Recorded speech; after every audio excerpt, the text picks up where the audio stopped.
ওকে, তাহলে আমরা যেখান থেকে আলোচনা করব আমরা স্ক্রিন শেয়ারের মাধ্যমে সরাসরি সেখানে চলে যাই। ইয়াতে আমরা আলোচনা করছিলাম আর্টিফিশিয়াল ইন্টেলিজেন্সে strong AI versus weak AI.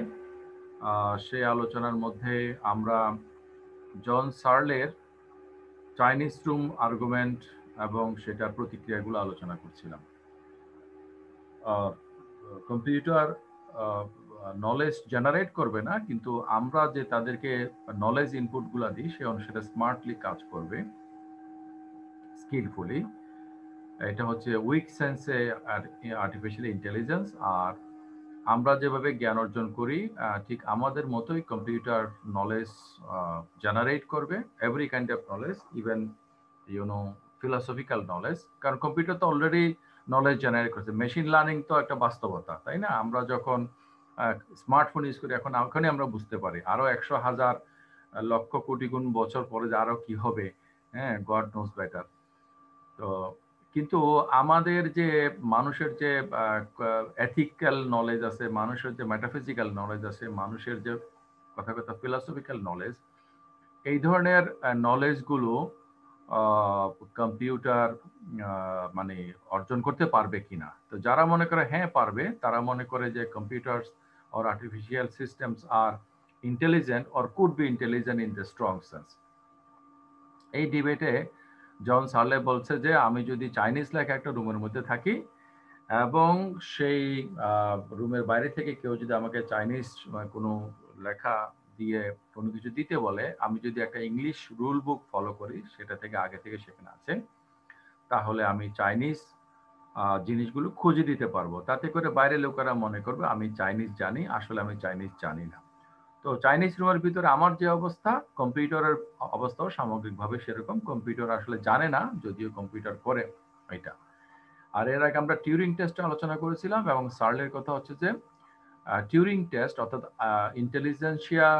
Intelligence কোয়েশিয়ার related যে প্রশ্নগুলো, সেগুলোর যদি স্যাটিসফ্যাক্টরি উত্তর কম্পিউটার দিতেও পারে, জন সার্লের মতে তাদেরকে নলেজেবল বলা যাবে না, যেহেতু তারা আন্ডারস্ট্যান্ড করে না।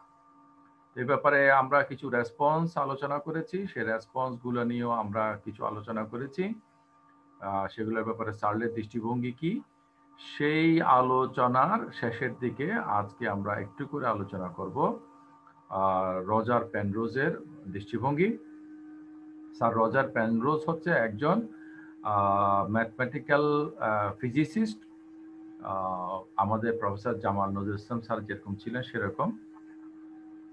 তো উনি অক্সফোর্ড ইউনিভার্সিটির প্রফেসর, এবং we are happy to say that he won the Nobel Prize this year on cosmology, এবং এটা খুব রেয়ার যে কসমোলজির উপর আসলে নোবেল পুরস্কার পাওয়া দেয় না কখনো। আমি জানি না এর আগে কেউ পাইছে কিনা, বাট উনি পেয়েছেন। তো উনি স্ট্রং এর বিপক্ষে, সার্লের মতোই। তবে উনি স্ট্রং এর বিপক্ষে যে কারণে যুক্তিতে, সেটা হচ্ছে যে উনি বলছেন যে গডেলের যে ইনকমপ্লিটনেস থিওরাম, এটাকে উনি বেস করেছেন যে ইয়ের মত ছিল, সার্লের মত ছিল যে টিউরিং টেস্ট যদি পার হইতেও পারে, তারপরও তিনি কম্পিউটারগুলোকে ইন্টেলিজেন্ট বলতে নারাজ, যেহেতু তারা নলেজের যে মূল জিনিস, যে সাবজেক্টিভিটি বা আন্ডারস্ট্যান্ডিং, সেটা সেখানের মধ্যে নাই। পেনরোজ বলছে যে না, আসলে at the very first place তারা টিউরিং টেস্ট পার হইতেই পারবে না, সেটা। কিন্তু পেনরোজ বা সার্লে তারা কিন্তু ডেকার্টের মতো ডুয়ালিস্ট না। যদিও পেনরোজ বিশ্বাস করে যে ম্যাথমেটিক্যাল এন্টিটিগুলো নট ফিজিক্যাল, তো সেই অর্থে তিনি ডুয়ালিস্ট। আসলে পেনরোজ বা সার্লে এরা হচ্ছে, মাহফুজ আমাকে শোনা যাচ্ছেন? জি স্যার, যাচ্ছে শোনা।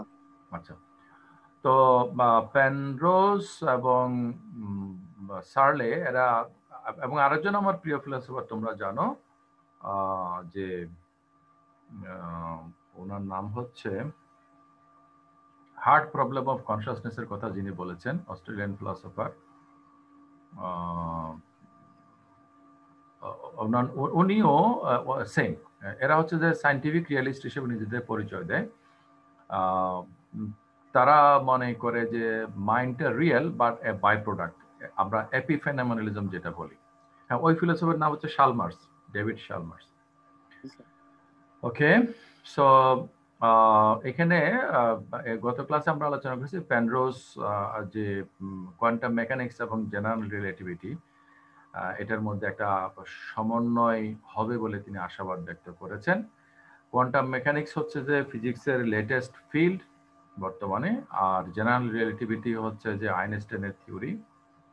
তো এইটার মধ্যে কি ডিটেলস সেটা আমরা যাব না। আর গডেল এর যে থিওরাম সেটা সম্বন্ধে আমরা গত ক্লাসে আলোচনা করেছি, আমাদের মাহফুজ একটু করে বলেছে যে একটা অ্যাক্সিওমেটিক সিস্টেমে যখন আমরা আলোচনা করি তখন অ্যাক্সিওমের ভিত্তিতে বাকিগুলোকে আমরা যাচাই করি, কিন্তু অ্যাক্সিওম ইটসেলফ এটা কনসিস্টেন্ট কিনা সেটা আমরা কিভাবে যাচাই করব? কারণ আমরা সবসময় যাচাই করি ডাইকোটিক, মানে একটা কিছু দিয়ে আরেকটা কিছুকে যাচাই করি। এখন যেটা দিয়ে আমরা যাচাই করছি the very scale, the very justifier, সেটার জাস্টিফিকেশনটা কি? তখন আমরা যখন বলি যে আমাদের তাবাসসুমকে যেটা বলেছিলাম যে অঙ্কটা হচ্ছে ফর্মুলাটার বিস্তারিত রূপ আর ফর্মুলা হচ্ছে অঙ্কের সংক্ষিপ্ত রূপ, তাহলে অঙ্ক দিয়ে আমরা ফর্মুলা মিলাই কথাটা কিন্তু অন্টোলজিক্যালি সার্কুলার বা টটোলোকাস। আমাদের যাচাইয়ের যে মানে যাচাইয়ের যে আমাদের যে পদ্ধতি বা স্ট্রাকচার, সেখানে যাচাইকারী এবং যাচাইকৃত এই যে দুইটা ভাগ হইতে হয়, তা আমরা কোনো কিছুকে আসলে কোনো কিছু নিজেই নিজেকে যাচাই করতে পারে না। তো নিজে যদি কোনো নিজেকে যে যাচাই করতে না পারে, যাচাই যদি সবসময় অন্য কিছু দ্বারা হতে হয়, সেটাও কিন্তু আমাদেরকে কিন্তু একটা কন্ট্রাডিকশন এবং ইনফিনিট রিগ্রেসের মধ্যে ফেলে দেয়। যাই হোক, মানে তোমার এখানে তোমরা দেখতে পাচ্ছ যে আমার ট্রুথ প্রুফের একটা কন্ট্রোভার্সির কথা বলছি, যে তোমরা এটা অলরেডি জানো যে তোমরা এপিস্টেমোলজির কোর্স করেছো খুব ভালোভাবে, যে something may be true but not evident, প্রমাণ নাই কিন্তু সত্য এমন হতে পারে, এবং কোনো কিছু প্রমাণিত কিন্তু আসলে সত্য নয় এমন হতে পারে। Something may be true but not evident, something could be evident but not true. আমি যে মার্ডার কেস এক্সাম্পলের কথা বলি সেটা তোমরা স্মরণ করবে একটু পরে, যখন আমি আলোচনার জন্য বিরতি দেব couple of minutes later on, তখন তোমাদেরকে আমি এটা নিয়ে জিজ্ঞেস করবো, কেউ একজন এটা আনসার করার জন্য রেডি থাকো।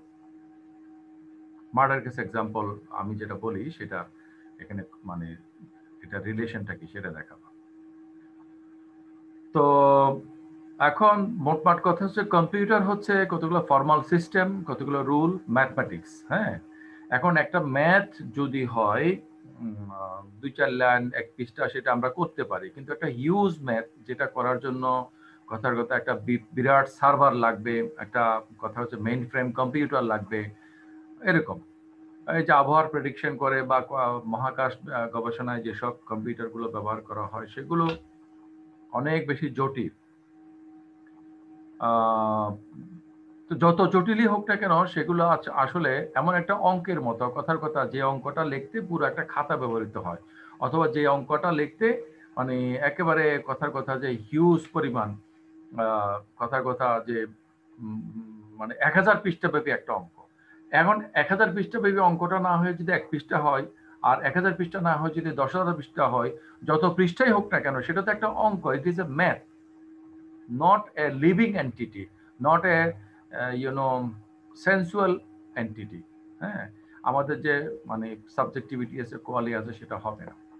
তো সেজন্য যে মানে আমরা যদি মানে যাচাইয়ের বিষয়ে বলি, কনসিস্টেন্সির বিষয়ে বলি, তাহলে এইসব ফর্মাল সিস্টেমগুলো, ম্যাথমেটিক্যাল সিস্টেমগুলো, সেগুলো কিন্তু আমাদের মতো মানে মানে সংবেদনশীল সত্তা হয়ে ওঠে না, যেভাবে আমরা সংবেদনশীল সত্তা বা আমরা যেরকম আছি আর কি। সো কম্পিউটার গুলো হচ্ছে সেরকম ক্যালকুলেশন। এখন আমাদের মাথার মধ্যে, আমাদের ব্রেনের মধ্যে, আমি তোমাদেরকে যদি বলি যে আমাদের ব্রেনের মধ্যে সবসময় ক্যালকুলেশন কাজ করে, আমাদের ব্রেনের মধ্যে ক্যালকুলেশন কাজ করে, এর মানে এই নয় যে আমরা বলতে পারি যে আমরা হচ্ছে ক্যালকুলেশন। যেমন পিথাগোরাস বলছে না, number is the ultimate staff of reality. Okay, in what sense, যে সবকিছুর মধ্যে কিন্তু নাম্বার আছে, সবকিছুর মধ্যে ক্যালকুলেশন আছে, সবকিছুর মধ্যে জিওমেট্রি আছে। হ্যাঁ, যেখানে কোনো কিছু আছে সেখানে কিন্তু জিওমেট্রি আছে থাকবে, এবং জিওমেট্রি, ক্যালকুলাস, তোমার অ্যালজেব্রা, পাটিগণিত, বীজগণিত, আমরা যাই বলি না কেন সবগুলো হচ্ছে অঙ্ক। হ্যাঁ, তো একটা অঙ্ক আমাদের আমরা সবকিছু অঙ্কের নিয়মে করি। এই যে গ্লাস, এই সুবাদে আমি একটু পানি খেয়ে নিই। এই গ্লাস, এবং এই গ্লাসের মধ্যে এই যে ফ্লুইডটা আছে, যে আমরা পানি বলছি, এটার মধ্যে কিন্তু কোনো না কোনো ম্যাথমেটিক্যাল ক্যালকুলেশন কাজ করছে। সবকিছুর মধ্যে ম্যাথমেটিক্যাল ক্যালকুলেশন কাজ করছে। তাহলে এইটার মধ্যে ওইটা আছে, এর মানে কিন্তু আমরা যদি বলি যে এইটা মানে এটা, সেটা ভুল। আমরা যদি বলি এক্স কন্টেইনস ওয়াই, এক্স এর মধ্যে ওয়াই আছে, সেটা থেকে যদি আমরা বলি এক্স ইজ ওয়াই, সেটা আমাদের ভুল হবে। তোমরা নিশ্চয়ই সেটা জানো, সেটা আমাদের হবে না।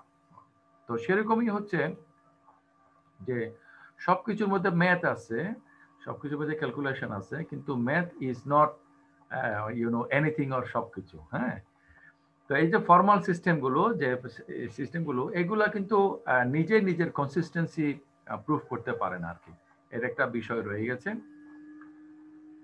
তো এই গডেলের এই ইনকমপ্লিটেন্স থিওরাম, এইগুলোর কথার কথা আমি একটু এখন তোমাদের সাথে কথা বলতে চাচ্ছি,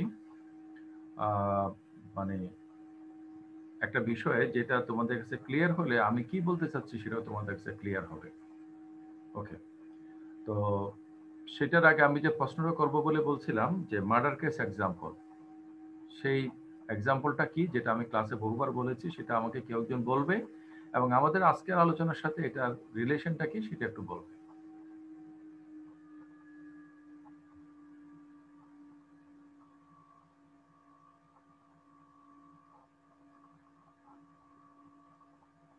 আর তোমাদের মধ্যে থেকে কেউ একজন বলো স্বতঃস্ফূর্তভাবে।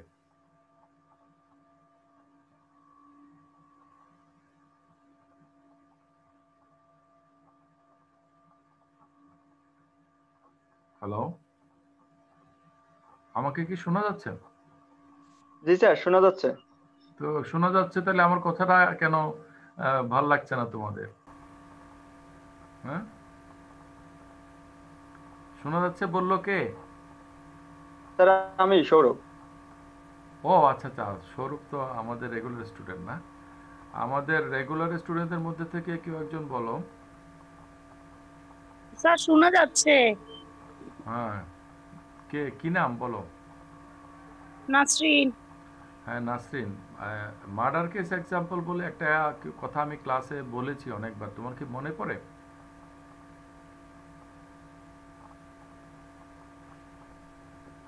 না স্যার, মনে পড়তেছে না। কারোই মনে পড়ছে না? হ্যালো স্যার একটু হিন্ট দেন আবার, তাহলে মনে পড়বে। আচ্ছা স্যার মনে পড়ছে স্যার, ক্লাসটা করছি। হ্যাঁ বলো। স্যার মার্ডার কেসে যে এক্সাম্পলটা হচ্ছে সেটা হচ্ছে একজনকে মার্ডার করছে, হুম হুম সেটা সে প্রত্যক্ষণ ভাবে মার্ডার করছে, যে সেটা অন্য কেউ দেখছে নাকি, সেটা হুম। এরকম একটা এক্সাম্পল দিছিলেন। আচ্ছা আমি 1 সেকেন্ড একটু বলি। হ্যাঁ, জি স্যার। গল্পটা হচ্ছে এক বাক্যের একটা লাইন, গল্পের মধ্যে বাক্য হচ্ছে একটা। somebody has been murdered, nobody is found murderer. কেউ একজন নিহত হয়েছে, হত্যাকারী খুঁজে পাওয়া যায়নি। গল্পটা শেষ।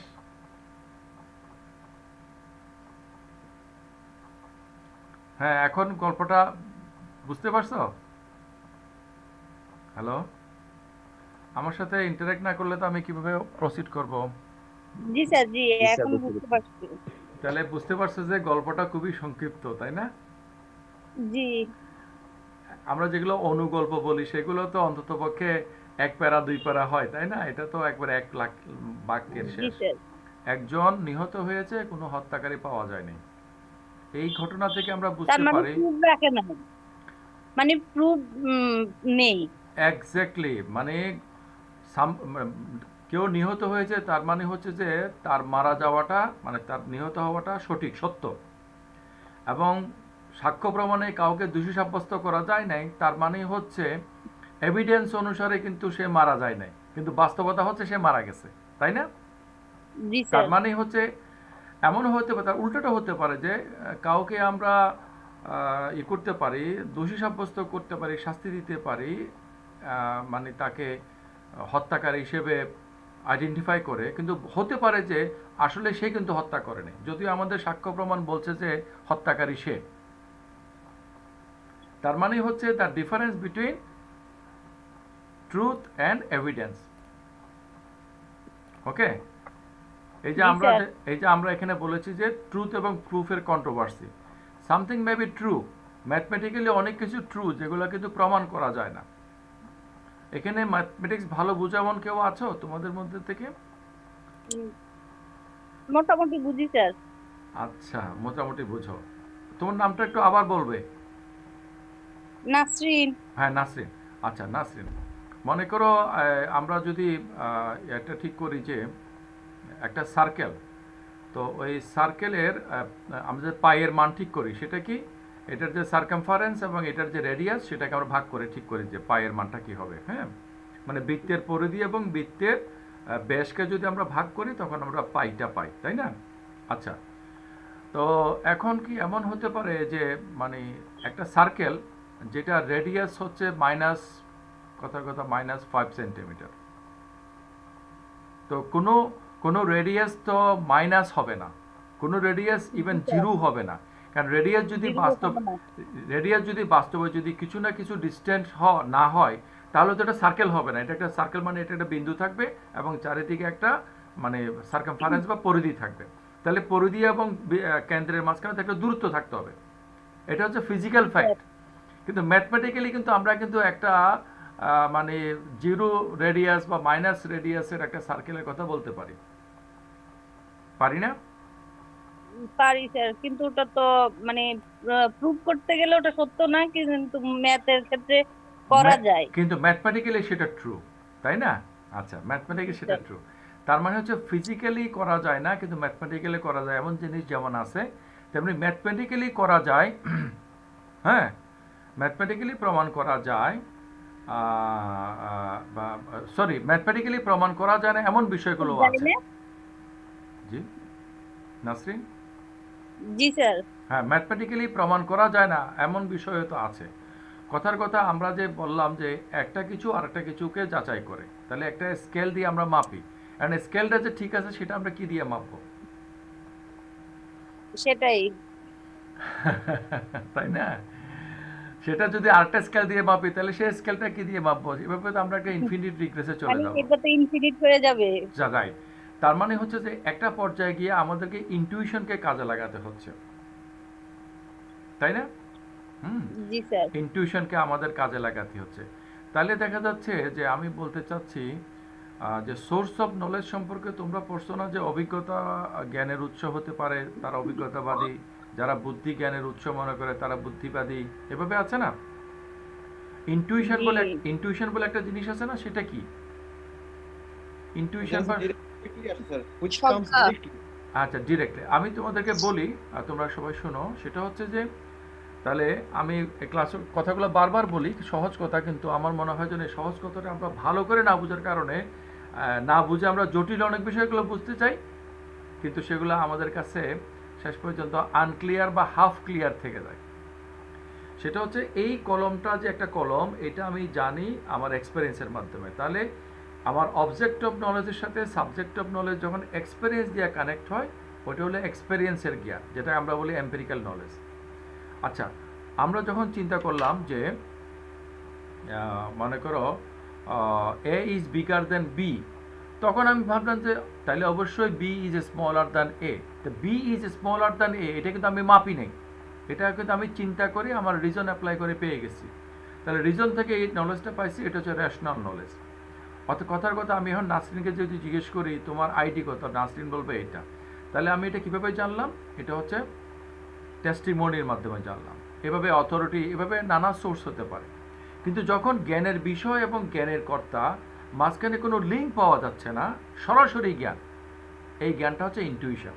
ওকে, এই আমি যেটা বলতে চাচ্ছি, তোমরা যেহেতু 4th ইয়ার স্টুডেন্ট, আমি যেটা বলতে চাচ্ছি আমাদের যে সোর্স অফ নলেজের ক্ষেত্রে মনে করে এক্সপেরিয়েন্স, আমি এটা চোখে দেখতে পাচ্ছি। হ্যালো, আমার কথা শোনা যাচ্ছে? জি স্যার, শোনা যাচ্ছে, ক্লিয়ার শোনা যাচ্ছে, একদম ক্লিয়ার। আচ্ছা, এখন আমি যদি ইয়ের কথা বলি, কথার কথা যে এক্সপেরিয়েন্সের কথা বলি, এম্পেরিক্যাল নলেজ, তাহলে আমরা চোখে দেখি, এর চেয়ে তো বড় কোনো কথা হতে পারে না। চোখে আসলে আমরা কি দেখি? তোমরা কি দেখতে পাচ্ছ আমার হাতে? একটা কলম। তাহলে চোখের দৃষ্টি তোমার যা, তোমার ওখানে যদি এমন একজন কেউ বসে থাকে যে জীবনে কোনদিন কলম দেখে নাই, সে গুহার মধ্যে জীবন যাপন করছে, চোখের দৃষ্টি কিন্তু তোমার যা ওরও তা, তো ও কি এটা কলম দেখবে না কি দেখবে? স্যার লাঠি মনে করতে পারে বা কাঠি। আচ্ছা, তার মানে হচ্ছে যে আমরা যে মনে করি আমরা চোখে দেখি, আসলে আমরা কিন্তু মনের চোখে আগে দেখি, সেটার সাথে আমাদের চোখগুলোকে কাজে লাগাই। হ্যাঁ, তো আমরা যদি আমাদের এক্সপেরিয়েন্সের প্রসেসটার দিকে যাই, ওই যে তোমরা ইনার পারসেপশন ইত্যাদি পড়ছিলে সেকেন্ড ইয়ারে, মনে আছে কিনা, যে আমাদের মাথার মধ্যে যে জ্ঞানটা উৎপন্ন হয় এটা কিন্তু একটা কম্প্যাক্ট জিনিস। এখানের মধ্যে কলমও নয়, এখানের মধ্যে লাইটও নাই, এখানের মধ্যে চশমাটাও নাই, কোনো কিছু নাই। তাহলে আমাদের মাথার মধ্যে যে রিপ্রেজেন্টেশনগুলো হচ্ছে, সেই রিপ্রেজেন্টেশনগুলো কতগুলো র ডাটা, সেগুলোকে আমাদের মাইন্ড বা ব্রেইন ইন্টারপ্রিট করতেছে। ওকে, কারণ আমাদের মাইন্ড বা ব্রেইন যখন ইন্টারপ্রিট করে, তখন কথার কথা আমি তোমাকে যদি সহজভাবে বলি যে আমার কলম এবং আমি মাঝখানে আমার চোখের দৃষ্টি।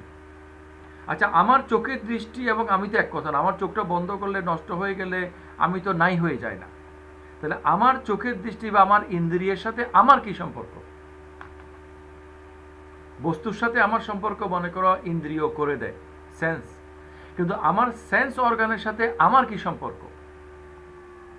Can anyone answer the question?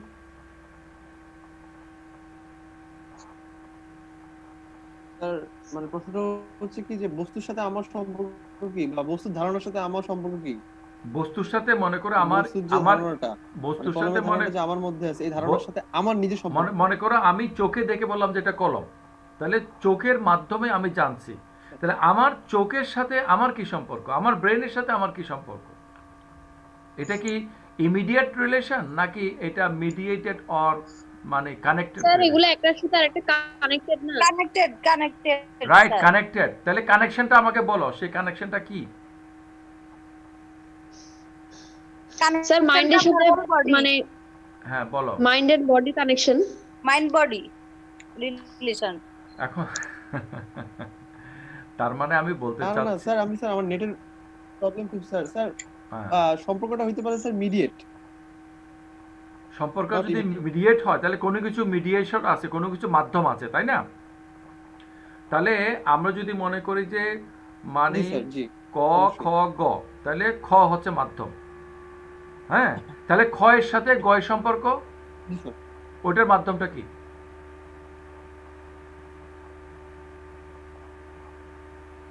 Sir আপনার হচ্ছে অবস্থান অনুযায়ী সেগুলো আমার কাছে চলে আসছে স্যার।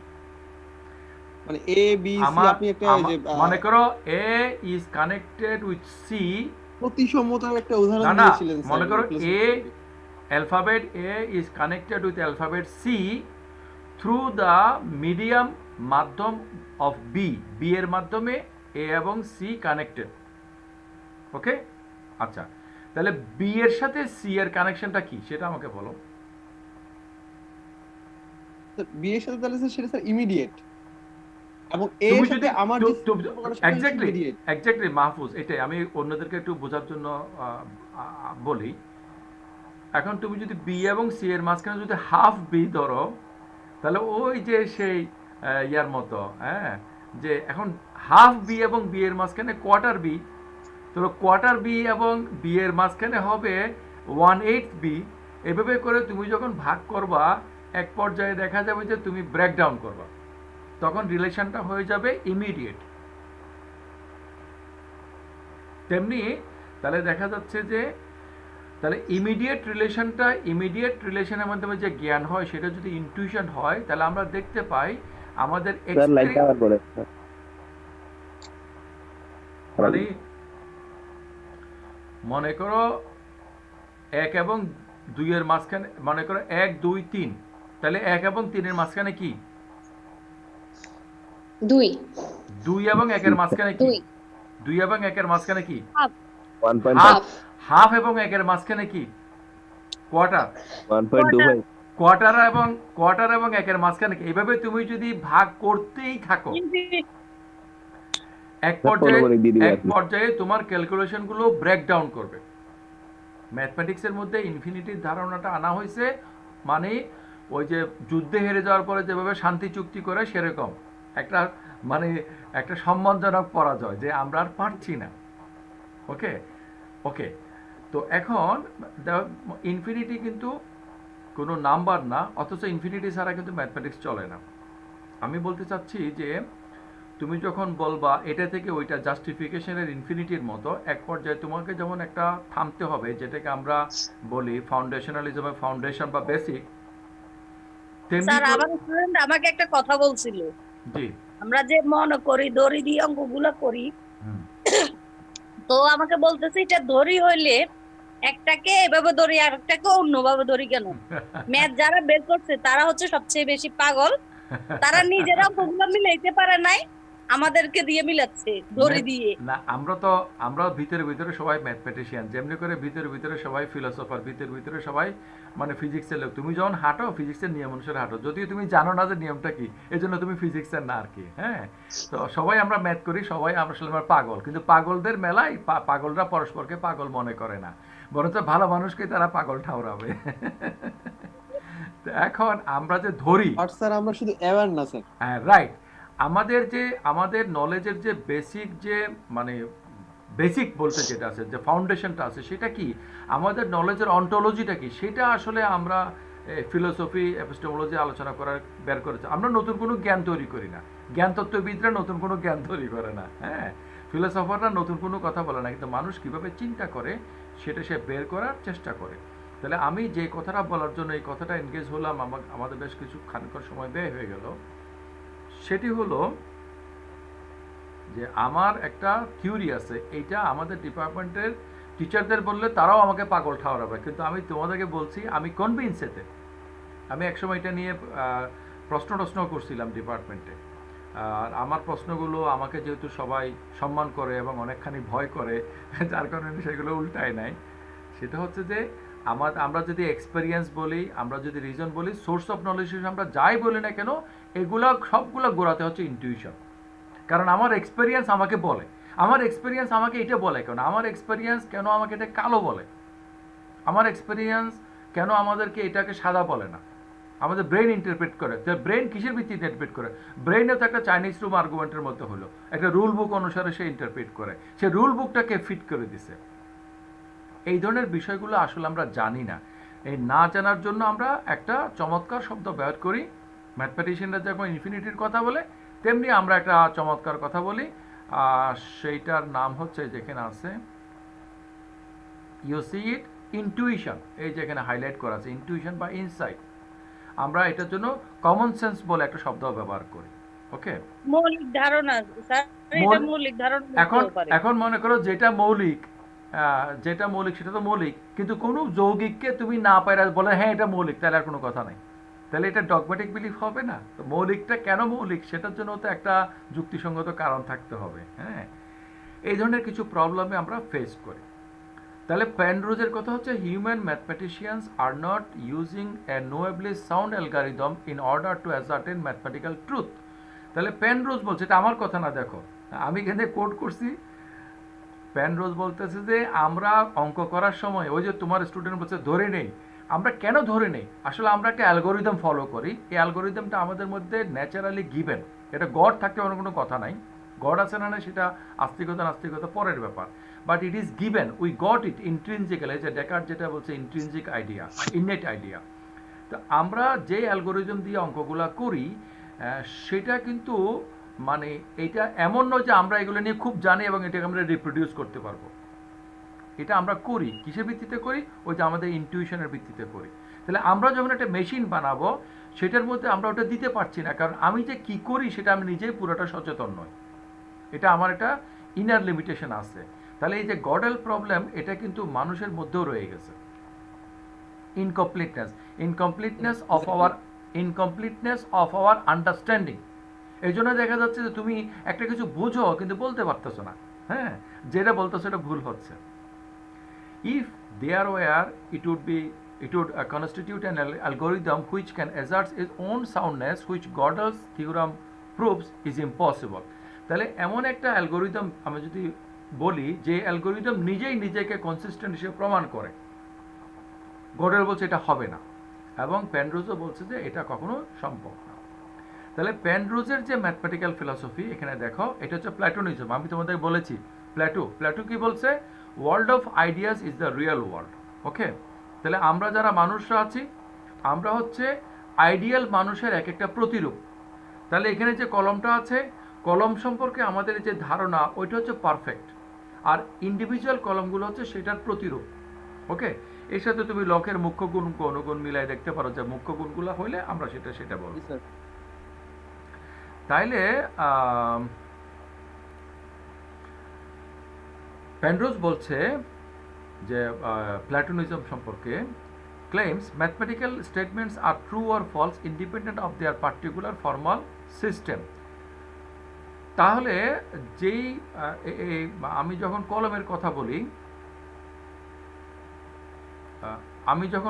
কথা বলি এটা আইডিয়াল কলমের সাথে বেশি মিল হতে পারে, কম মিল হতে পারে, একটা বাউন্ডারির মধ্যে হলে আমি কলম বলি। কিন্তু আমার আইডিয়াটা যতটা পারফেক্ট আমার কলমটা ততটা পারফেক্ট নয়। এটা আমি কিছুদিন আগে একটা কবিতা লিখেছি দীর্ঘ, এটা কিছু অংশ আমার একটা পেজের মধ্যে দিয়েছি, যেটার মধ্যে আমি দেখিয়েছি যে প্রত্যেকটা মানুষের অন্তরের মধ্যে একটা আদর্শ মানুষের ছবি থাকে, প্রত্যেকটা নারীর মধ্যে একটা আদর্শ পুরুষের ছবি থাকে, প্রত্যেকটা পুরুষের মধ্যে একটা আদর্শ নারীর একটা কল্পনা, একটা ছবি আঁকা থাকে। বাস্তবের যারা আছে তাদের সাথে সে মিলাতে চায়। তো যখন মিস্টার 50% পায় তখন মনে করে যে হি ইজ দ্য ম্যান, কিন্তু কদিন পরে যখন 60% চলে আসে তখন কিন্তু 50% বাদ হয়ে যায় অঙ্কের নিয়মে। কারণ এতদিন পর্যন্ত 50% রিপ্রেজেন্ট করতেছিল, এখন 60% যেহেতু আসছে তাহলে 50% আর চলবে না।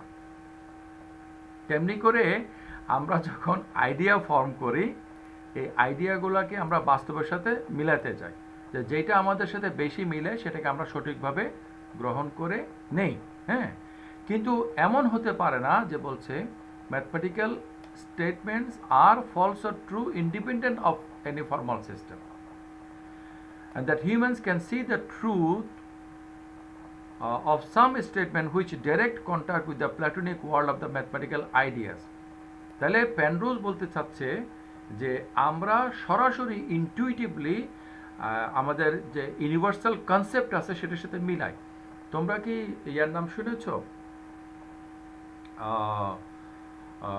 Linguistic Chomsky, Noam Chomsky.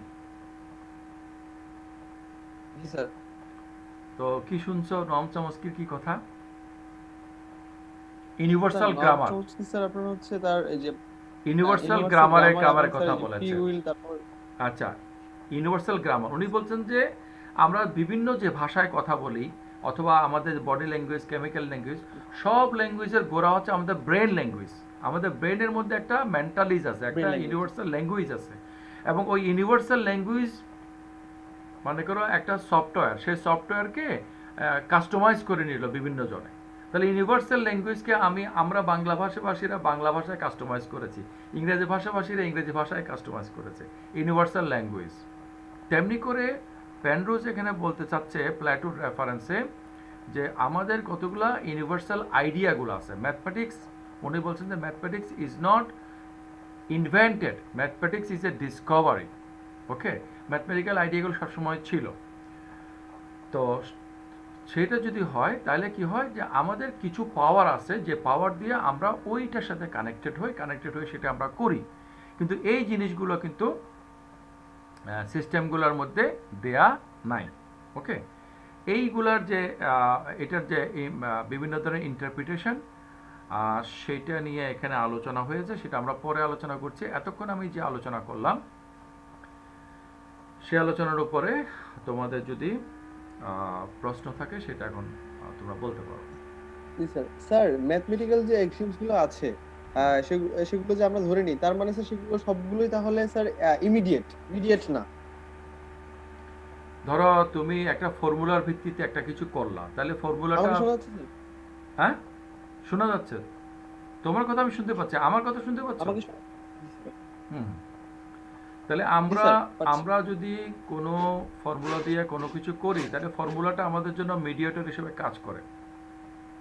কিন্তু আমরা যখন সেটারও গোড়া খুঁজতে চাই যে ফর্মুলাটা কেন ফর্মুলা, তো তোমরা জানো কিনা জানি না যে ম্যাথমেটিক্যাল যে ফর্মুলাগুলো আছে এগুলোর প্রমাণ হচ্ছে কিন্তু জ্যামিতি দিয়ে, মানে geometry is the proof of algebra. Okay, এখন জিওমেট্রিতে আমরা এগুলাকে ট্রু মনে করি। কেন ট্রু মনে করি? এভাবে তুমি যদি ব্যাকে যেতে থাকো ফাউন্ডেশনাল লেভেলে, তুমি দেখবা যে এটা মানে একটা সেলফ এভিডেন্ট, একটা সেলফ কনফার্মেশন বলে একটা জিনিস তুমি পাইবা, যেটাকে আমরা বলছি ইনটুইশন বা ইনসাইট। আর কারো প্রশ্ন? স্যার আমি বলতে চাচ্ছিলাম যে স্যার মানে সেট অফ এক্সিওমস যেগুলো আমরা চলে আসে হঠাৎ করে, সেগুলো তো স্যার ইমিডিয়েটলি আসে না। যেমন স্যার এস রামানুজনের আমরা কথা বলতে পারি, এই শোনো, ইন্ডিয়ান ম্যাথমেটিশিয়ান স্যার, যিনি ইনফিনিটির মান বের করেছিলেন। আচ্ছা, ইনফিনিটির মান বের করলে সেটা ইনফিনিটি হবে না, এটা একটা কন্ট্রাডিকশন। আচ্ছা, সেটা হচ্ছে যে চলে আসে বলছো না, কন্ট্রাডিকশন, বাট স্যার তিনি যেটা করেছেন সেটা টোটালি ইনটিউশন। আচ্ছা, তোমার ওই চলে আসাটা আমি একটু মানে ধরতে চাচ্ছি আর কি, মানে চলে আসে কোত্থেকে চলে আসে? স্যার যে ডিরেক্টলি স্যার, যে মানে I don't know but it comes to me directly. Exactly, that is the point. We don't know, but it comes. We know for sure that it is coming. হ্যাঁ। Sir এই জন্যই উদাহরণটা দিতে, মানে ঘটনা ঘটছে ঠিক আছে, কিন্তু কেউ দেখে নাই, বা মানে আমরা মানে জানি যে এই জিনিসটা হচ্ছে, কিন্তু কিভাবে হচ্ছে জানি না, প্রমাণ নাই। মনে করো প্রমাণ থাকলেও সেই প্রমাণটা যে ট্রুথ বেসড এইটা তো আসলে বলা যায় না, কারণ প্রমাণটা হচ্ছে তাবাসসুম বুদ্ধের কথা বলছো, তাই না? জি স্যার। আচ্ছা, জি স্যার, তাবাসসুম। রাইট। প্রমাণটা হচ্ছে মানে এটার কারণটা হচ্ছে তাবাসসুম। তুমি এটা মনে রাখবা। বাই দি বাই, তোমার এটা মনে রেখে যে কি লাভ হবে সেটাও আমি জানি না, কারণ তোমাদের তো টার্গেট হচ্ছে যে একটা জিপিএ পাওয়া এবং একটা চাকরি পাওয়া এবং কিছু টাকা পয়সা সুখে জীবন যাপন করা। তবে যারা জ্ঞান অর্জনের মাধ্যমে আনন্দ পাও, তারা আমার কথাগুলো তোমাদের সারা জীবন মনে থাকবে। অ্যাটলিস্ট মোজাম্মেল স্যার কি জানি বলতো, এই কথাগুলো মনে থাকবে। হ্যাঁ, যে সেটা হচ্ছে যে প্রমাণ আমরা যেটা বলি এটা হচ্ছে একটা রিপ্রেজেন্টেশন। ওকে, আমরা যদি বলি অ্যাপিয়ারেন্স এবং রিয়ালিটি, বারবার যে কথাটা ক্লাসে আমি বলতাম যে reality is total, appearance is partial. তাহলে আমরা যেটা প্রমাণ বা এভিডেন্স বলি ওটা হচ্ছে অ্যাপিয়ারেন্স, ওটা হচ্ছে রিপ্রেজেন্টেশন, ওটা হচ্ছে আমরা যেভাবে পেয়েছি। এখন আমরা যেভাবে পেয়েছি জিনিসটা আসলে কি না। হ্যাঁ, এমন অনেক জিনিস আছে যেগুলো আসল বলে কোনো কিছু নাই, তুমি যেদিক থেকে দেখো সেরকম 6, 9 আছে না, এদিক থেকে 6, এদিক থেকে 9, আসলে কি? আসল বলে কোনো আসল নাই, তুমি যেদিক থেকে যেটা দেখো সেটাই আসল, তাই না? আবার আমরা যদি অন্য উদাহরণে যাই, my body and my shadow, তাহলে আসলটা হচ্ছে মাই বডি আর my shadow is the derived reality. তো তাহলে তাবাসসুম, জি স্যার। হ্যাঁ, মানে যেটা বলতে চাচ্ছি যে মানে আমরা একটা জিনিস থেকে আমাদের সাবজেক্টিভিটি পয়েন্ট অফ ভিউ থেকে যেভাবে দেখি ওইটা একটা রিয়ালিটি ফ্রেম করে। তাহলে আসলে কি রিয়েল বলে কোনো কিছুকে আছে? মানে আমরা যে দোহাই দিচ্ছি এটা সত্য, তো এটা সত্য আমি জানলাম কিভাবে? আর এই ব্যাপারে সার্লের মানে এই যে নিশ্চয়তা নেই, আমরা এটাকে সার্লে কি স্ট্রং এআই বলে নাকি উইক? সার্লে অবশ্যই উইক এর পক্ষে। তিনি আমরাও বলছেন তো তাই বলতেছি, যেহেতু আমরা হ্যাঁ, শুরুটা জানি না না না আমরা না কিন্তু এখানে নাসরিন বলছে বোধহয় না। আচ্ছা শোনো, জি স্যার। ব্যাপার হচ্ছে যে আমরা জানি না কথাটা কিন্তু ব্যাখ্যা সাপেক্ষ। আমরা অবশ্যই কিছু না কিছু জানি। আমি যদি বলি আমি জানি না, তাহলে আমি জানি না যেটা তো জানি। আমরা জানি টু সাম এক্সটেন্ট, আমরা জানি। ওই যে মাহফুজ যেটা বললো এটা আসছে সেটা আমরা জানি, কিন্তু এটা কোত্থেকে আসছে সেটা আমরা জানি না। সেটাই জানি না, মানে আমরা মেইন পয়েন্টটা কোত্থেকে আসছে এটাই মানে বুঝতেছি না বা আমরা জানি না। আমরা সব কিছু জানি না। তো এই আমরা যে সব কিছু জানি না সেটা আমাদের কিন্তু কোনো দোষ না, এটা আমাদের একটা সীমাবদ্ধতা। এটা আমাদের প্লেনলি স্বীকার করে নেওয়া উচিত। তবে আমাদের পক্ষে যতটুকু জানা সম্ভব ততটুকু আমরা জানবো, ইচ্ছা করে কোনো কিছু বাদ দেব না। এটা হচ্ছে আমাদের এপিস্টেমিক মোরালিটি। ওকে, আর কারো প্রশ্ন না থাকলে আমরা এই আলোচনার একটু শেষের দিকে যেতে পারি। জি স্যার, যেতে পারেন স্যার। সবাই মিউট করা তো, যার জন্য একটু লেট হচ্ছে রেসপন্স। আচ্ছা, এখন এই আমরা পেনরোজের যে ভাষ্যটা জানলাম, সেখানে বলছে যে একটা ইন্টারপ্রিটেশন হতে পারে যে গডেল নিজেই ছিলেন একজন প্ল্যাটোনিস্ট। তাহলে তার মানে হচ্ছে যে আমরা যে ম্যাথমেটিক্সগুলো করি, এই ম্যাথমেটিক্সগুলোর বেস কিন্তু আমাদের জানা যে অ্যালগোরিদম সেটা না। এটা এমন একটা অ্যালগোরিদমের উপর নির্ভর করে যে অ্যালগোরিদমটা আসলে আমরা জানি না। অর্থাৎ ধারণার জগতে কি আছে সেটা আমরা পুরোটা জানি না, কিন্তু এটুকু জানি যে ধারণার জগতে যেটা আছে বাস্তবটা হচ্ছে সেটার প্রতিরূপ from a Platonic point of view. আরটা হতে পারে যে Turing on the other hand had simply believed it implied that human mathematical reasoning is potentially unsound.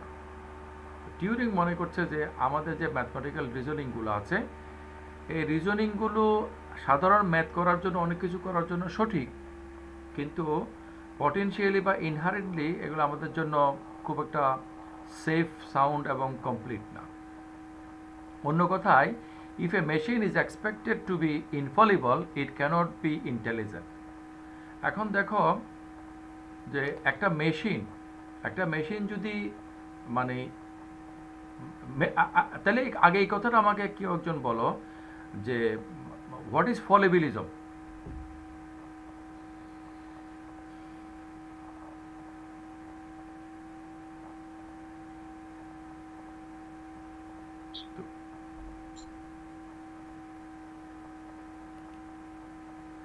কি ব্যাপার, ফলিবিলিজম কি এটা তোমরা জানো না? না স্যার, ভুলে গেছি। কোনো কিছু ভুল হতে পারে, এটা হচ্ছে ফলিবল। আর কোনো কিছু ভুল হতে পারে না, এটা হচ্ছে ইনফলিবল। ভুল হওয়ার কোনো সম্ভাবনা নাই, এটা হচ্ছে ইনফলিবল। আর ভুল হইতে পারে, ভুল না মানে সঠিক হইতে পারে, ভুল হইতে পারে, এটা হচ্ছে ফলিবল। হ্যাঁ, তাহলে হিউম্যান বিইং কি ইনফলিবল না ফলিবল?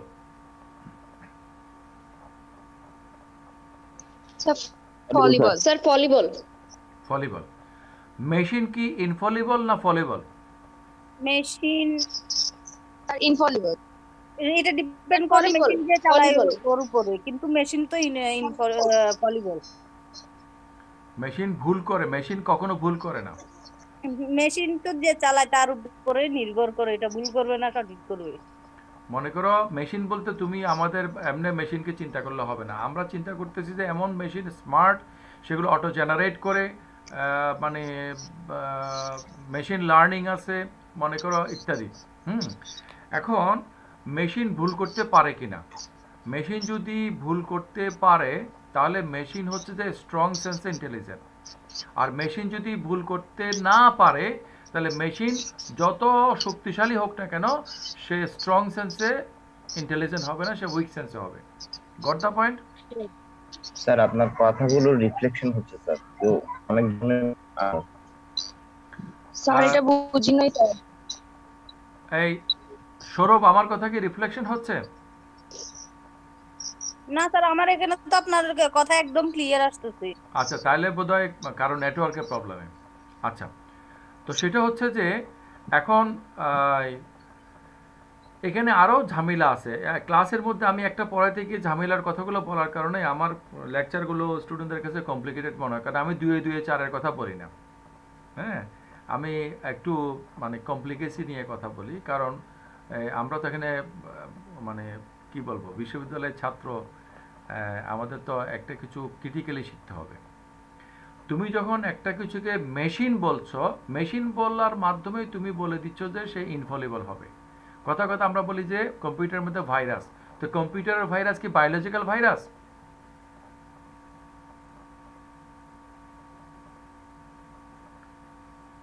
না স্যার। তাহলে কম্পিউটারের ভাইরাস যেগুলো বলি, এগুলা কি আমাদের বলার মানে আমাদের আরোপ করা? আমরা কম্পিউটারে যে ভাইরাসের কথা বলি, এটা কি আমাদের আরোপ করা নাকি আরোপ করা? তাহলে আমরা যখন গরুকে গরু বলি, গরুরা নিজেদেরকে গরু বলে নাকি আমাদের বলা? আমাদের বলা, তাই না? আমরা আমাদের মতো করে বলি। তাহলে আমরা যে অঙ্কটাকে ভুল বলি, এটা কি অঙ্কের সমস্যা নাকি অঙ্ক করা যে করছে তার সমস্যা? তার সমস্যা। তাহলে একটা অঙ্ক যেমন নিজে নিজে ভুল হইতে পারে না, ইচ্ছে করে যেমন আমরা কেউ ভুল করতে পারি না, এগুলো অন্টোলজিক্যালি আমাদের কিছু বাইন্ডিং আছে। তেমনি করে আমরা যখন মেশিনের কথা বলি, তখন মেশিনকে আমরা মনে করি যে এটা ইনফলিবল হবে সবসময়। মেশিন যদি ইনফলিবল হয়, তাহলে মেশিন কিন্তু ইন্টেলিজেন্ট হবে না। কারণ ইন্টেলিজেন্ট হওয়ার জন্য নলেজ দরকার, জ্ঞান দরকার। মনে করো আমি যদি, আমাকে দেখা যাচ্ছে? জি স্যার। আচ্ছা, আমি যদি এটাকে ছেড়ে দেই তাহলে কি হবে? এদিকে আসবে না ওদিকে চলে যাবে? হ্যাঁ, পৃথিবীতে হলে নিচে আসবে আর অন্য জায়গায় হলে। আচ্ছা, তাহলে বস্তু জগৎ যে পরিচালিত হয় কতগুলো নিয়ম দ্বারা, এবং কি আমরা যেটাকে বলি যে মানে কোয়ান্টাম মেকানিক্স, ওটাও কিন্তু একটা নিয়ম। আমরা যখন বলি যে ওই যে তোমাদের মনে আছে না, আমরা একটা আলোচনা করছিলাম না যে একটা ফুটফুটে দাগওয়ালা মুরগি কয়টা স্পট, কয়টা স্পার্কল, যে আমার এই জামাটা এটার মধ্যে কয়টা স্ট্রাইপ, আমি এই পাশ থেকে এই পাশে গুনে যদি 50টা পাই, এই পাশ থেকে গুনতে গুনতে, এটা ভেরিডিক্যাল, তাই না? আমরা যখন বলি ফুলের পুষ্পমঞ্জুরি, পুষ্পমঞ্জুরির মধ্যে কয়টা ফুল হলে পুষ্পমঞ্জুরি, এরকম অনেকগুলো আনসার্টেনটি আছে, কিন্তু ওই আনসার্টেনটিগুলো কোয়ান্টাম মেকানিক্সের মতো একটা রেঞ্জের মধ্যে থাকে, এর বাইরে কিন্তু যায় না।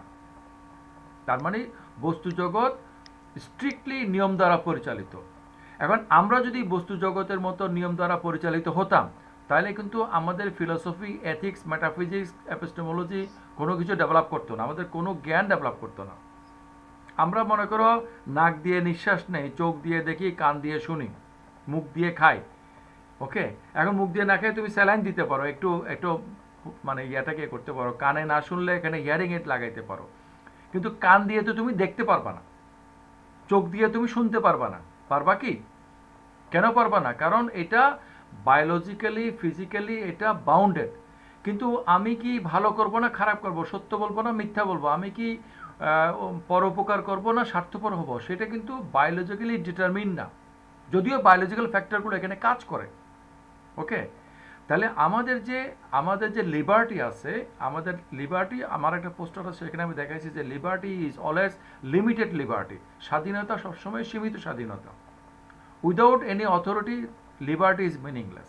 ওকে, তাহলে অথরিটি এবং লিবার্টির মাঝখানে আমাদের যে স্কোপ অফ ফ্রিডম, এটাকে যখন আমরা কাজে লাগাই, কাজে লাগে কোনো কিছু যখন আমরা করি, সেটা ভুল হইতে পারে, সঠিক হইতে পারে, সেটা ন্যায় হইতে পারে, অন্যায় হইতে পারে, সেটা উচিত হতে পারে, সেটা অনুচিত হতে পারে, পারে না? জি স্যার, পারে। যদি না পারতো তাহলে কি হইতো? তাহলে আমরা কি ম্যান হইতাম না মেশিন হইতাম? জি স্যার,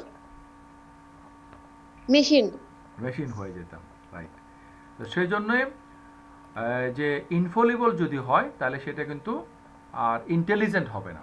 ওকে, আচ্ছা, তো এই রোজার পেনরোজের যে আর্গুমেন্টগুলো আমরা আলোচনা করছিলাম, আর কয়েকটা এইখানে আমরা, তোমরা স্ক্রিনে দেখতে পাচ্ছ কয়েকটা আলোচনা আছে, তাড়াহুড়া করলে আমি আজকে সেগুলো আলোচনা করতে পারি, কিন্তু করতে চাচ্ছি না। তার চেয়ে বরঞ্চ আমাদের যে আর 10 মিনিট সময় আছে, সেটা আমরা প্রশ্নোত্তর আলোচনা করে শেষ করতে চাচ্ছি। কি বলো, আমি কি এটা শেষ করে দিয়ে নতুন চ্যাপ্টার শুরু করব নাকি এটা রেখে দেব? স্যার রেখে দেন। স্যার নেক্সট ডে আরেকটু মানে রিল্যাক্স হতে ইয়া করা গেলে ভালো হবে না? আচ্ছা ঠিক আছে, কিন্তু স্যার আপনার যেটা সুবিধা মনে হয়। আপনি আমি আজকে তোমাদের আচরণে মনে কষ্ট পাইছি অনেক বেশি, কারণ তোমরা ধারণা করছো যে মোজাম্মেল স্যার বোধহয় আজকে ক্লাস নেবেন না। মোজাম্মেল স্যারের শিক্ষকতা জীবন অবশ্যই তোমাদের টোটাল জীবনের চেয়ে বেশি, হ্যাঁ। তো মোজাম্মেল স্যার কোনোদিনও কোনো ক্লাস মিস করেন নাই, নট এ সিঙ্গেল ক্লাস। তো উনি কিভাবে একটা ক্লাস মিস করবেন তোমরা কিভাবে স্যার মানে ভুল আমাদের স্যার। আর আমি ধারণা করি তবে মনে হচ্ছে না তো 9:45 দেখে আমি 4:05 হয়ে গেছিলাম। না, সেই জন্য এরকম যদি আমার আনইউজুয়ালি যদি আমি তো ভুলি নাই, ক্লাস নিব ঠিক আছে, জাস্ট আমি আসলে I have forgotten to give the link. যদিও লিঙ্কটা আমি অনেক আগে জেনারেট করেছি, আমাদের সিএসসিএস এর নির্বাহী পরিচালক মাসুদুল আলম আমার এই কাজগুলো করে দিয়েছেন। তো এটা উনি করেছেন আরও আগে, আমার মনে হয় যেন 3-4 দিন আগে, কিন্তু তোমাদেরকে আমি দিতে ভুলে গেছি। আর আগেভাগে দিলে তোমরা নিজেরাও অনেক সময় এটা যে অনেকগুলো পোস্ট পড়ে যায় তো গ্রুপে, আমি কালকে রাত্রে দিব ভাবছিলাম। তো যাই হোক, এখন থেকে আর লিঙ্ক দিতে হবে না, এই লিঙ্কে আমরা প্রতি রোববার এবং মঙ্গলবার 10টা বাজে বসে যাব, হ্যাঁ। আর কোনো ক্রমে যদি আমার কোনো ইনসিডেন্টালি যদি আমি ভুলে যাবে কোনো কিছু হয়, তোমরা আমাকে ফোন করে আমাকে স্মরণ করা দিবে। আর কোনো বিশেষ জরুরি কারণে যদি আমি নিতে না পারি, সেটা আমি সাফিসিয়েন্টলি অনেক আগেই তোমাদেরকে জানিয়ে দেব। ওকে, আচ্ছা। এবার আজকে যারা উপস্থিত আছো প্রায় 30 জনের মতো, তোমাদের মধ্যে থেকে কেউ একজন বলবে যে আমি আসলে এগুলো বুঝি নাই, because I like your sincerity and your frankness, হ্যাঁ। Never pretend to know when you really don't know. Okay, তো প্লিজ কেউ একজন বলো যিনি রেগুলার কোনো আমার ক্লাসে কথাবার্তা বলো না এরকম। আদারওয়াইজ কিন্তু আমি এখানে আমি কিন্তু পার্টিসিপেন্ট লিস্টটা খুলছি, আমি নাম জিজ্ঞেস করবো। স্যার আপনি 28 মিনিটের আগে যা বলছেন তা জানি না, কারণ আমি 28 মিনিটের পর থেকে যুক্ত হচ্ছি। আচ্ছা, সেটা আমরা এখন আর রিপিট করছি না, তুমি রেকর্ড শুনে দেখে নিবা। আর অন্য কেউ বলো। স্যার শোনা যাচ্ছে। স্যার আমি reality is total appearance is incomplete ওই জিনিসটা স্যার বুঝতে পারিনি। আচ্ছা, আমরা মনে করো এই যে তোমরা আমাকে দেখতে পাচ্ছ, তুমি কি আমাকে দেখতে পাচ্ছ? জি স্যার। আচ্ছা, তুমি আমাকে যা দেখতে পাচ্ছ এটা কি আমার মানে সবটুকু নাকি আংশিক? স্যার আংশিক। আচ্ছা, এখন আংশিক না হয়ে যদি কথার কথা আমি যদি মানে দাঁড়িয়ে গেলাম, তাহলে আমাকে তুমি আরো বেশি দেখতে পাচ্ছ নাকি? হ্যাঁ, আমি এভাবে করে আমি যেভাবে দাঁড়াই, যাই কিছু করি না কেন, যেভাবে তুমি আমার দেখো না কেন, can you see me fully? No sir. আচ্ছা, আমি ক্লাসের মধ্যে এটা আলোচনা করতে গিয়ে এটাও বলতাম যে ঠিক আছে এক সময় যদি আমি আনড্রেস হয়ে যাই। হ্যালো, ডিস্টার্ব হচ্ছে স্যার? আমার নাম শুনতে পাচ্ছি। আচ্ছা, তো এখন আমি মাঝে মাঝে এরকম বলি যে ঠিক আছে আমি যদি কথা আনড্রেস হয়ে যাই, যে শব্দটা ব্যবহার করি, আমার ওয়াইফ বলছে তুমি শব্দগুলা ক্লাসে বলবা না, এগুলা ছেলে মেয়েদের মধ্যে, বিশেষ করে মেয়েদের মধ্যে সেন্সিটিভিটি ক্রিয়েট করে। তো আমি তো চাই তোমাদের সেন্সিটিভিটি কমাইতে, আননেসেসারি সেন্সিটিভিটি কমানো উচিত। জি স্যার। আপনার কথা ইকো হচ্ছে।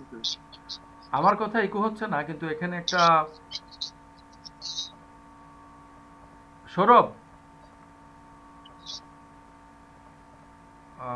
সৌরভ কে আছো?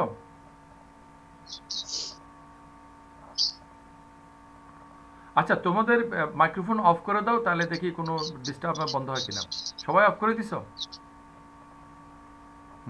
স্যার আমাদের সবার অফ করা আছে। হ্যাঁ, এখন কারো মাইক্রোফোন হচ্ছিল, সেটা আমার মাইক্রোফোনে এখন বোঝা গেল। এই যে এখন তো ডিস্টারবেন্স হচ্ছে না, তাই না? আচ্ছা শোনো, স্যার আমি ওই সময় জি স্যার এটাই বলতে চাইছিলাম। আচ্ছা আচ্ছা, সেটা ঠিক আছে, সেটা হচ্ছে এখন if you see a person naked, are you seeing everything of him or her? Of course not, of course not. আমি অ্যাকচুয়ালি আমার বডি কিনা সেটা নিয়ে তো আমরা টোটালি একটা কোর্স করে আসলাম, ফিলোসফি অফ মাইন্ড, তাই না? এটা আমার হাত, আমি তো না, তাহলে এইটা আমার, এগুলো আমাদের অঙ্গ। হ্যাঁ, এই আমার যে মেয়েটার সাথে আমি কথা বলছি তার মাইক্রোফোনে মনে হয় সব সাউন্ডটা হচ্ছে। আচ্ছা তুমি শোনো, শুধু সেটা হচ্ছে যে আমার বডিটা আমি কিনা সেটা নিয়ে ফিলোসফি অফ মাইন্ডের মধ্যে সিরিয়াস আলোচনা। তাহলে আমরা কোনো কিছুকে কি পুরোটা জানতে পারি? মনে করো এই কলমটা তুমি যদি সরাসরি দেখো তাহলে এই কলমটাকে পুরোটা জানলা? এটার ভিতরে তো তুমি দেখো নাই, ভিতরেও তুমি যদি দেখো তাহলে কি তুমি পুরোটা জানলা? এই কলমটা তো একটা কলম ক্যাটাগরির অংশ, তাই না? ওই কলম ক্যাটাগরিটাকে তুমি দেখেছো? তার মানে হচ্ছে যে আমরা যে রিয়েলিটিকে নলেজের মধ্যে ক্লেম করি, এই যে আমার অর্ধেক দেখে তোমরা মনে করছো আমি, এই কলমটা একটুখানি দেখে মনে করছো এটা কলম, এগুলো হচ্ছে সব, এগুলো রিপ্রেজেন্টেশনাল, এগুলো হচ্ছে অ্যাপিয়ারেন্সের ভিত্তিতে আমরা ঠিক করি যে এইটা হচ্ছে অ্যাপিয়ারেন্স, এই অ্যাপিয়ারেন্সটা রিয়েলিটির সাথে মিলে, সুতরাং এটা হচ্ছে এইটা। রিয়েলিটিকে সবসময় আমরা অ্যাসিউম করি, ধারণা করি, ইভেন দ্য ফিজিক্যাল রিয়ালিটিস। তোমাদের কারোই সন্দেহ নয় যে এটা কলম, কিন্তু তুমি যে দেখে যে বলছো এটা কলম না হইয়া খেলনা কলম হইতে পারে, এটা চকলেটে হইতে পারে। হ্যাঁ, তুমি কিভাবে শিওর? তুমি যদি যাচাই করতে চাও, এই যাচাইটা একটা এন্ডলেস প্রসেসের তোমাকে নিয়ে যাবে। এটা একটা ওপেন এন্ডেড ক্লাসের মধ্যে তোমাকে রিলেট করবে। সেজন্য আমরা যাচাই করি এভিডেন্সের ভিত্তিতে। Evidence is always partial. আর আমরা যে নলেজটাকে কনস্টিটিউট করি, কনস্ট্রাক্ট করি, অ্যাসিউম করি, সেটা হচ্ছে টোটাল। মানে আমাদের কলমের জ্ঞানটা সম্পূর্ণ, কিন্তু কলমকে দেখা বা কলমের অভিজ্ঞতা সবসময় পার্শিয়াল। এইটা রোজার পেনরোজ কি তার উইক এআই এর পক্ষে রায় দিতে? রাইট। রজার পেনরোজের অবস্থান হচ্ছে উইক এর পক্ষে, কারণ তিনি বলছেন যে ওই যে গডেল যে দেখাইছে যে ম্যাথমেটিক্যাল বিষয়গুলো, অ্যাক্সিওমেটিক যেটার স্টেটমেন্টগুলো আছে, এগুলো ম্যাথমেটিক্সের যেসব গোড়া আছে, এই গোড়াগুলোর নিচে আর কোনো গোড়া নাই। ম্যাথমেটিক্সের যে গোড়াগুলো আছে, ম্যাথমেটিক্সের ফাউন্ডেশনগুলো আছে, এই ফাউন্ডেশনগুলো ম্যাথমেটিক্যালি প্রমাণ করা যায় না, যদিও ওই ফাউন্ডেশনগুলো দিয়ে বাকি সবগুলোকে আমরা প্রমাণ করি। ওকে, তো এইটাকে উনি গুরুত্ব দিয়ে বলছেন যে আসলে মানে গণিতের যে ব্যাপারটা, এই গণিতের ব্যাপারটা আমাদের ফিজিক্যাল ওয়ার্ল্ডের মধ্যে নাই, এটা আমাদের জানা অ্যালগরিদমের মধ্যে নাই। আমরা যে অঙ্কগুলো করি এগুলোর মধ্যে আমাদের কিছু ইনটিউশন, আমাদের কিছু আইডিয়া কাজ করে, এবং এই আইডিয়া বা ইনটিউশনগুলো আমরা একটা আমাদের বানানো সিস্টেমের মধ্যে ইনকর্পোরেট করব, এটা আসলে কখনোই হবে না। এটা আর কি স্যার। জি, এখন স্যার বলতে তেমন হইতে পারে স্যার। হ্যালো, হ্যাঁ বলো। বলতেছিলাম স্যার, রোজার পেনরোজ একজন বলো, ইমন। আচ্ছা মাহফুজ, তুমি ইমনকে একটু বলতে দাও। রোজার ইমনকে একটু বলতে। স্যার এখন বলতেছেন যে হাত কাটা আমি তো আর আমি না, এই কথাটা বলছেন। হাত কাটা আমি সেটা আমি যে আমার হাতটা তো আমি না, আমার হাতটা তো আমার অঙ্গ, কিন্তু আমি তো না।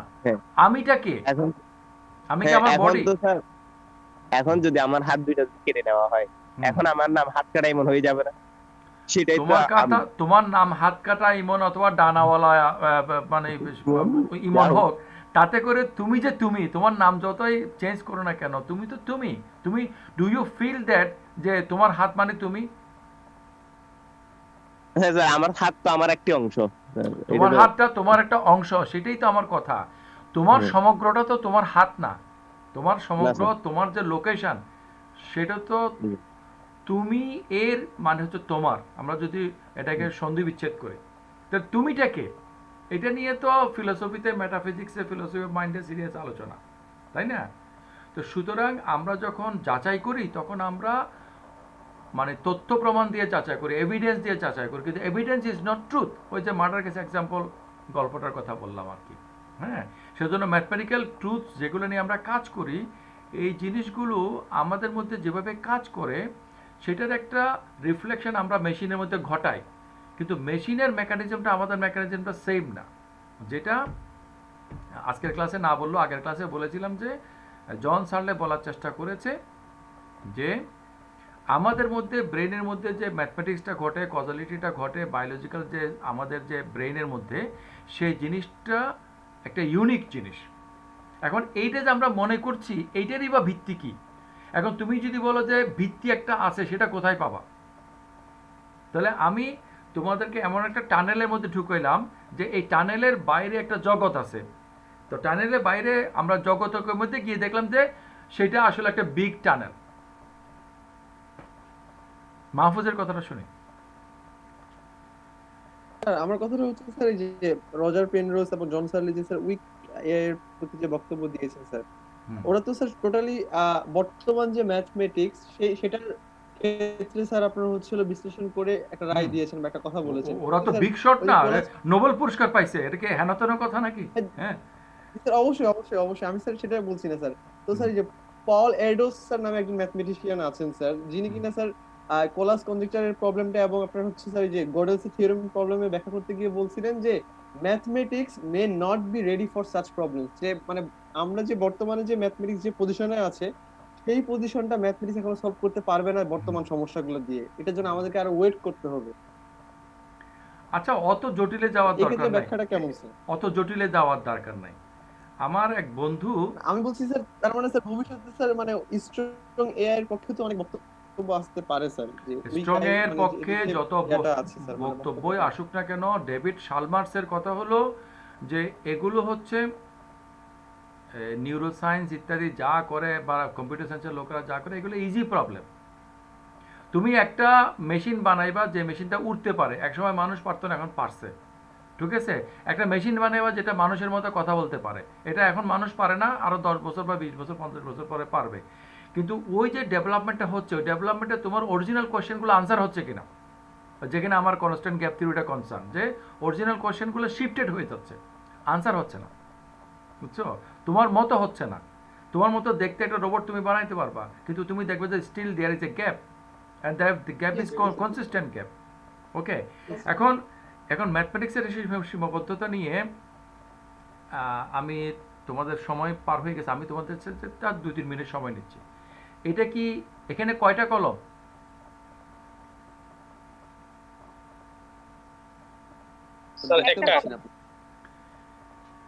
একটা কলম। তাহলে এটা হচ্ছে একের উদাহরণ। আচ্ছা, কলমটা যদি ভেঙে ফেলি তাহলে জগৎটা কি একের ধারণা চলে যাবে? না স্যার। আমার এক বন্ধু ম্যাথমেটিক্সের টিচার, তো ওনাকে আমি জিজ্ঞেস করেছিলাম, বন্ধু হলো আমার একটু বয়সে একটু খানিকটা বছর 1.5 বছরের বড়, তা আপনি করে বলি। আমি বললাম যে এই কথাটা যে আপনি নাম্বারগুলো যে বলেন, নাম্বারকে যে দেখান, এটা তো ম্যানিফেস্টেশন, রিয়েলিটি নাম্বারটা তো ফিজিক্যালি নাই, এটা তো আপনার আইডিয়া। প্ল্যাটনিক লাইনে যখন ওনাকে একটু বললাম, উনি টোটালি কলাপস করছে, অথচ উনি কিন্তু ম্যাথমেটিক্সে খুবই ভালো। তার মানে হচ্ছে ম্যাথমেটিক্যাল বিষয়গুলোকে যখন আমরা ফিলসফির দৃষ্টিতে দেখব, তখন ম্যাথমেটিক্সের কিন্তু কারবার শেষ। ওকে, এটা হচ্ছে ফিলসফির ক্রেডিট। তো আমি তোমাদেরকে নিয়ে যাত্রা শুরু করেছি একটা সত্যের কাছে পৌঁছানোর জন্য। তো সারাদিন আমরা হেঁটে যেখানে আমরা পৌঁছলাম, আমরা দেখলাম যে this is the starting point of the next day. আমরা তোমাদেরকে নিয়ে টানেলের মধ্যে দিয়ে গেলাম, টানেলের শেষ মাথায় গিয়ে দেখলাম যে we have reached at the beginning point of a bigger tunnel. Thank you very much. See you day after tomorrow. মঙ্গলবার দেখা হবে ইনশাআল্লাহ। হ্যাঁ।